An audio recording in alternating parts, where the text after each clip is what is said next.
ৰাতিপুৱা উঠিলোঁ, উঠি মানে বিছনাখন পাৰিলোঁ আৰু ৰুমটো মানে ৰাতিপুৱা উঠি মুখ চাফা কৰিব দিয়ে, সেইকাৰণে চাফা কৰি আছোঁ মানে।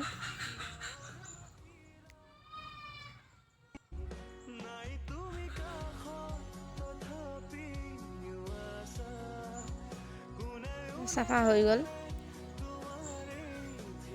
তাৰপিছত এফালে চাহ আৰু আনফালে গাখীৰ বহাই দিলোঁ। ভাবিলোঁ মানে ৰাতিৰে পানী দিয়া ভাত আছিল। টেঙাৰ গছ দুডাল আছে, নেমু এটা ছিঙি আনিলোঁ, মানে এডালত অলপমান সৰু সৰু হৈ আছে। তাৰপিছত ইফালে এডাল চালোঁ,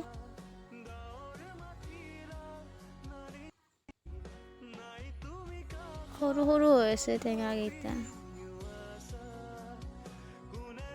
চাই মেলি এটা মানে আৰু পুৰত চাই ছিঙি ল'লোঁ। বিচাৰিয়ে পোৱা নাই মানে, ফাইনেলি এটা পালোঁ।